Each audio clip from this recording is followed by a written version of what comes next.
तेरी शरण में आके मैं धन्य हो गया।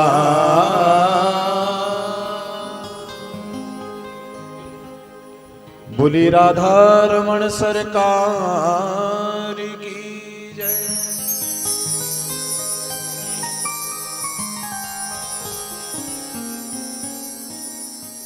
तेरी शरण में आके मैं धन्य हो गया। तो देखो, हमारे जीवन की धन्यता तो तभी है जब हम भगवान शिव की शरण में जाएं, जब हम भगवान राम की शरण में जाएं, जब हम भगवान कृष्ण की शरण में जाएं, तो सच में हमारा जीवन जो है धन्य हो जाता है।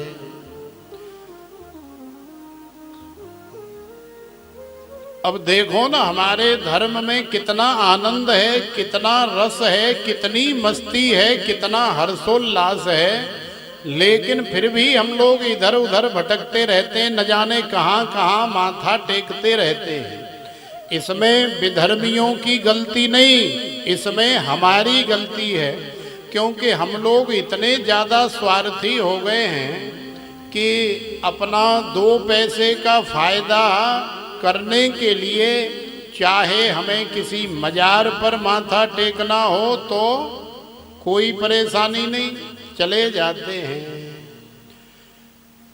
या कहीं किसी कब्र पे माथा टेकना हो तो भी हम लोग चले जाते हैं, या कहीं और अन्यत्र माथा टेकना हो तो भी हम चले जाते हैं। क्या तुम्हें तुम्हारे भगवान पर विश्वास नहीं है? क्या तुम्हारे भगवान से बड़ा भी कोई भगवान है क्या? भाई, सब लोग यही कहते हैं कि भगवान एक ही हैं, तो दूसरे स्थान वाले भगवान दूसरे कहाँ से हो जाएंगे? जब भगवान एक ही हैं तो राम जी तुम्हारे पास हैं, कृष्ण तुम्हारे पास हैं, शिव जी तुम्हारे पास हैं, दुर्गा मैया तुम्हारे पास हैं, तो फिर तुम्हें इधर उधर भटकने की आवश्यकता नहीं होनी चाहिए, क्योंकि होगा वही जो राम रच राखा, को कर तरक बढ़ावें शाखा। भगवान की मर्जी के बिना संसार में एक पत्ता भी नहीं हिल सकता। तुम कहीं भी नाक रगड़ लो, कहीं भी माथा टेक लो, तुमने पूर्व जन्म में जो जो कर्म किए हैं, अवश्यमेव भोक्तव्यम कृतम कर्म शुभाशुभम। तुम्हें तुम्हारे कर्मों का ही फल यहाँ भोगने को मिलेगा। हमारा कहीं जाने से कोई काम नहीं बनता है, सत्य मानो। कहीं 1000 लोग जाते हैं और 100 लोगों के काम प्राकृतिक नेचुरल हो जाते हैं, बाकी 900 लोगों के नहीं होते हैं। तो 900 तो दोबारा नहीं जाते, लेकिन वो 100 लोग ऐसा मानते हैं कि हमारा काम जो है वहाँ जाने से हो गया, तो अब तो हम यहीं के हो गए। तो देखो, तुम्हारा कोई भी काम है रुका हुआ, कोई भी कामना है, वो समय अनुसार अपने आप ही पूरी होने वाली है, या नहीं होने वाली है तो कहीं भी चले जाओ नहीं होगी, और यदि होनी है तो उसे कोई नहीं टाल सकता, कोई नहीं रोक सकता, क्योंकि कर्मण्येवाधिकारस्ते मां फलेषु कदाचन मां कर्म फल हेतुर्भूर्मा ते संगोस्तु कर्मणि। इसलिए भैया, अपने धर्म में रह करके ही भगवान का भजन करते हुए, सेवा पूजा अर्चना वंदना करते हुए मर जाना श्रेष्ठ है। लेकिन कभी किसी दूसरे धर्म में जाकर के यदि हमें 2 पैसे का लोभ लालच भी मिल रहा है, घर मकान भी मिल रहा है, पत्नी भी मिल रही है, अरे कई लोग तो ऐसा प्रलोभन दे रहे हैं महाराज आजकल कि मत पूछो। ओ तुसी इदा करो पाजी, तुसी साडे धर्म दे विच आ जाओ ते असी तुहानू रहन वास्ते वधिया पक्का घर दे देंगे ते नाल तुहाडा ब्याह भी करा देंगे, नाल तुहानू पत्नी भी दे देंगे, क्योंकि परिवार बढ़ाना है ना, धर्म बढ़ाना है। तो वो तो पीछे से ही सब कुछ सेट होता है कि भले ही एक जोड़े के ऊपर 10 लाख रुपए खर्च हो जाए कोई आपत्ति नहीं, लेकिन एक जोड़ा कम से कम 4-6 जोड़ा तैयार करेगा। अब मान लो कि किसी ने धर्म परिवर्तन किया, फिर उसके 2 बच्चे, माने 2 लड़के हो गए, 2 लड़कियां हो गई, तो अब आगे उन लड़कों के भी बच्चे होंगे, उन लड़कियों के भी बच्चे होंगे। एक ही जोड़े से हजारों लोगों का परिवार हो जाता है।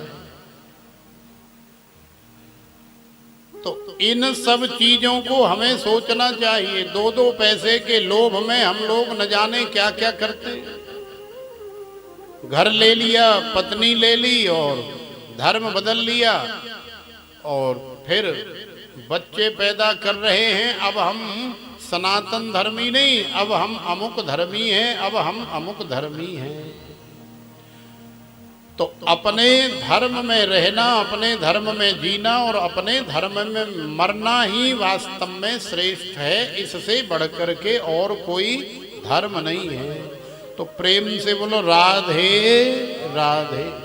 देखो, नैमिषारण्य की परम पावन भूमि पर 88,000 ऋषि मुनियों के मध्य में श्री सूत जी महाराज बैठे हैं, और माँ भगवती गंगा के परम पावन तट पर शुक्र ताल में श्री सुखदेव जी महाराज बैठे हैं, और हरिद्वार में माँ गंगा के ही परम पावन तट पर श्री सनकादि जी महाराज बैठे हैं। शुक्र ताल में राजा परीक्षित यजमान हैं, श्रोता हैं। नैमिषारण्य में सौनकादि ऋषि मुनि हैं, और हरिद्वार में नारद जी महाराज हैं, और अरण्य में श्री मैत्रेय मुनि जी महाराज कथा सुना रहे हैं, और श्री विदुर जी महाराज श्रवण कर रहे हैं। कैलाश मान सरोवर पर भोले बाबा सुना रहे हैं, मैया पार्वती श्रवण कर रही हैं। वही कथा, वही भागवत की कथा, वही अमर कथा हम लोग यहाँ घल्लियां पिंड में बैठ करके मुकेरियां के पास में जिला होशियारपुर पंजाब में श्रवण कर रहे हैं। और संत श्री अविनाश दास जी महाराज के आयोजकत्व में, उनके सानिध्य में इस कथा का लाभ हमें प्राप्त हो रहा है। तो सौनकादि 88,000 ऋषि मुनियों ने 6 प्रश्न पूछे श्री सूत जी महाराज से। कौन कौन से? किम श्रेयः शास्त्र सारकः स्वावतार प्रयोजनम, किम कर्म केवताराश्च धर्मः कम शरणम गतः। हे गुरुदेव, आप हमें ये बताइए कि शास्त्र बहुत हैं, ग्रंथ बहुत हैं, लेकिन महाराज हम चाहते हैं कि हमारे पास में समय की बहुत कमी है, हमारे पास में इतना समय नहीं है। तो हम चाहते हैं कि हमें कोई ऐसा एक शास्त्र, एक ग्रंथ ऐसा बता दें कि जितना भी समय मिले हम उसे पढ़ें और उसे ही हम सुने, ताकि हमारा जीवन धन्य हो जाए। तो किम श्रेयः शास्त्र सारकः, माने इतने शास्त्रों का, वेदों का, पुराणों का सार क्या है? 18 पुराणेषु व्यासस्य वचनद्वयम् परोपकारः पुण्याय पापाय परपीडनम्। देखो, 18 पुराण, 6 शास्त्र और 4 वेदों का सार क्या है मैया? परोपकारः पुण्याय, परोपकार करना पुण्य का काम है। और पाप क्या है? पापाय परपीडनम, दूसरे को सताना, दूसरे को दुख देना, दूसरे का नुकसान करना, दूसरे का अपमान करना, दूसरे को नीचा दिखाना, यही वास्तव में सबसे बड़ा पाप है, यही वास्तव में सबसे बड़ा अघ है। तो किम श्रेयः शास्त्र सारकः, तो देखो शास्त्रों का सार तो यही है। स्वावतार प्रयोजनम, महाराज भगवान ने, वैसे भगवान को जन्म लेने की, अवतार लेने की आवश्यकता नहीं होनी चाहिए। क्यों नहीं होनी चाहिए? क्योंकि भगवान सर्व सामर्थ्यवान हैं। भगवान जहाँ भी हैं, यदि कंस को मारना है, रावण को मारना है, या शिशुपाल आदि दुष्टों का संहार करना है, तो भगवान एक पलक झपकते ही जब सारे संसार को नष्ट कर देते हैं, सारे संसार को प्रलय में तब्दील कर देते हैं, तो क्या भगवान संकल्प से दुष्टों का संहार नहीं कर सकते? अरे भैया कर सकते हैं, लेकिन फिर भी भगवान को जन्म लेना पड़ता है, भगवान को लीला करनी पड़ती है, भगवान को अवतार धारण करना पड़ता है। तो महाराज इसका कारण क्या है? और भगवान चलो मान लो कि अवतार लेते भी हैं, जन्म लेते भी हैं, तो भगवान ने कब कब कौन कौन सा जन्म लिया और कौन कौन से जन्म में भगवान ने कौन कौन सी लीलाएं करी? तो देखो ये प्रश्न भी सोनकादि 88,000 ऋषि मुनियों ने पूछा है। मानव जीवन का परम कर्तव्य क्या है, मानव जीवन का परम उद्देश्य क्या है, ये प्रश्न भी सोनकादि 88,000 ऋषि मुनियों ने पूछा है। और चलो मान लो कि भगवान आए, भगवान ने निशाचरों को मार दिया, दुष्टों का संहार कर दिया, तो जितने देर भगवान संसार में रहते हैं उतनी देर तो भगवान की कृपा से धर्म जो है भगवान की शरण में सुरक्षित रहता है। लेकिन जैसे ही भगवान लीला करके अपने स्वधाम गमन कर जाते हैं, तो फिर आखिरकार धर्म किसकी शरण में जाता है? फिर आखिर धर्म का रक्षण या धर्म की स्थापना कौन करता है? तो देखो ये 6 प्रकार के प्रश्न जो है ऋषियों ने पूछे हैं, और इन्हीं प्रश्नों के उत्तर देते देते श्री सूत जी महाराज ने संपूर्ण श्रीमद् भागवत की कथा श्रवण कराई। लेकिन सबसे पहले श्री सुखदेव जी महाराज का वंदन किया, श्री सुखदेव जी महाराज का स्मरण किया। यम प्रव्रजन्तमनुपेतमपेत कृत्यम द्वैपायनो विरह कातर आजुहाव पुत्रेति तन्मयतया तरवोभिनेदुस् तम सर्वभूत हृदयं मुने मानतोस्मि। यह स्वानुभावमखिल श्रुतिसारमेकम् अध्यात्मदीपमतितितीर्षतां तमोन्धम् संसारिणां करुणयाः पुराणगुह्यं तं व्याससूनुमुपयामि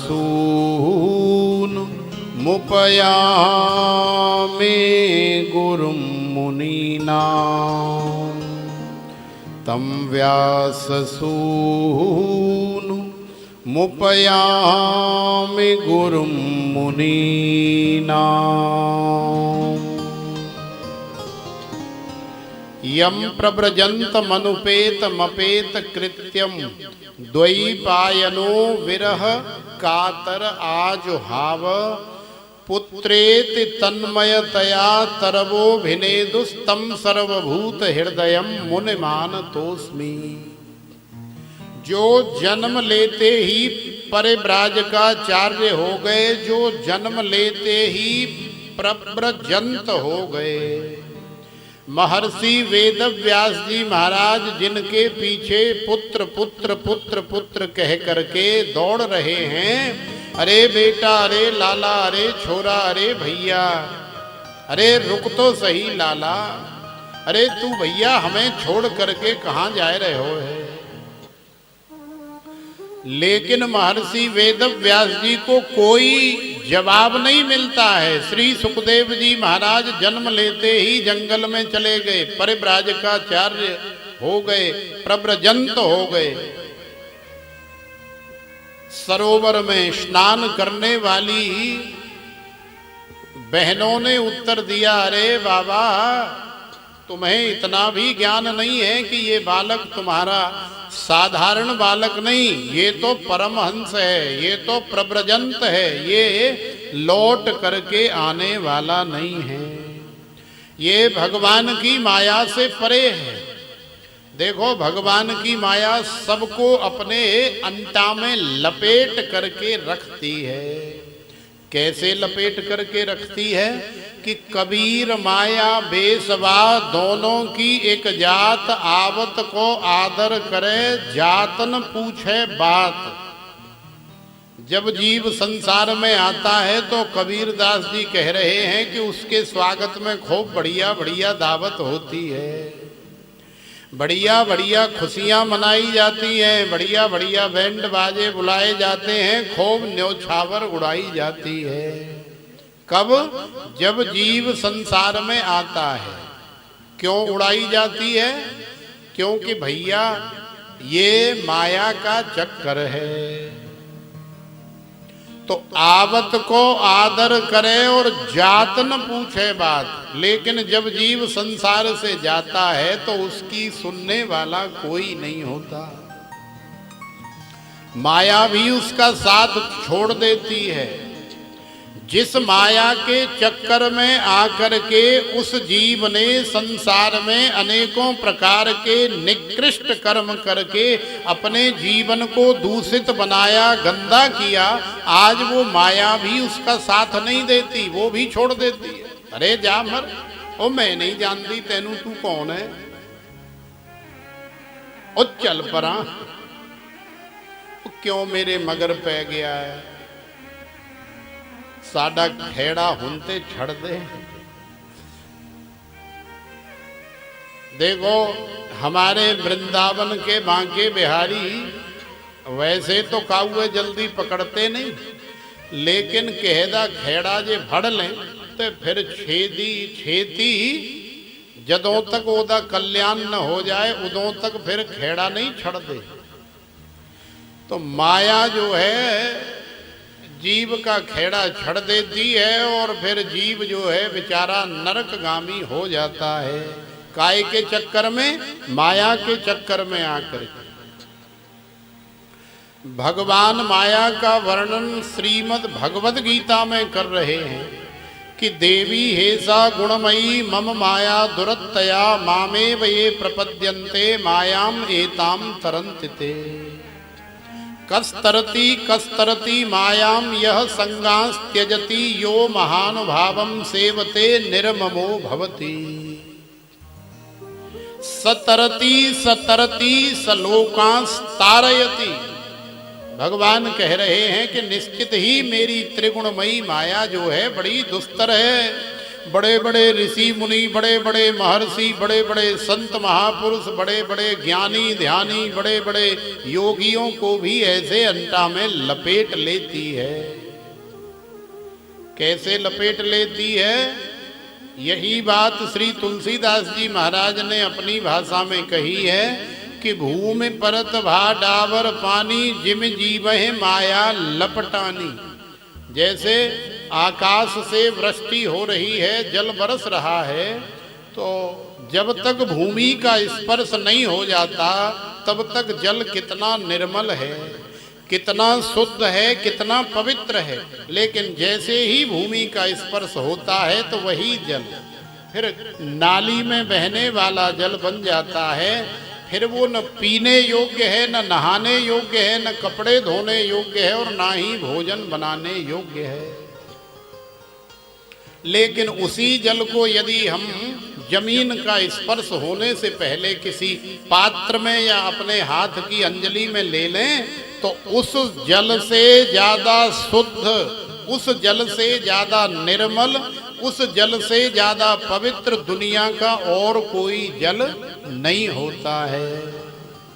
तो सोचो कि इतना पवित्र, इतना निर्मल जल भी कितना दूषित हो जाता है। किसका स्पर्श होने से? जमीन का स्पर्श होने से।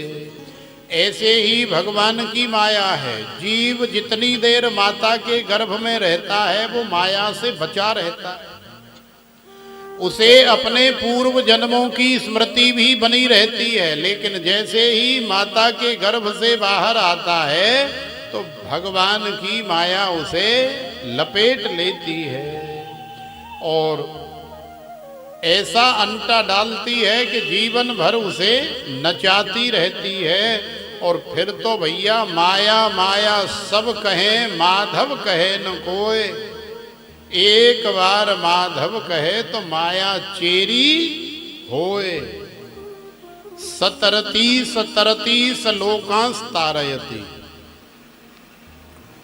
देखो, जब तक हम लोग भगवान की शरण में नहीं जाएंगे तब तक माया के चक्कर से नहीं बचेंगे। तो भगवान कह रहे हैं कि भले ही मेरी माया बड़ी दुस्तर है, त्रिगुणमयी माया है, किसी को छोड़ने वाली माया है नहीं है, लेकिन इसका उपाय भी है। क्या उपाय है? कि मामेव ये प्रपद्यन्ते मायाम एताम तरन्त ते।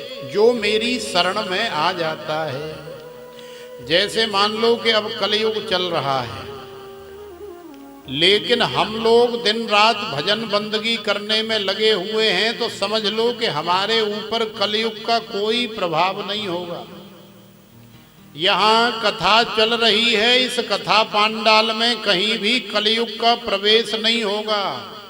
ईमानदारी की, मेहनत की कमाई के खाने में, गहने में, वस्त्र में, शरीर में कहीं भी कलयुग का प्रवेश नहीं होगा। तो मामेव ये प्रपद्यन्ते मायाम एताम तरन्ते। जो भगवान की कथा की या भगवान की शरण ले लेते हैं वो माया के चक्कर से हमेशा बचे रहते हैं।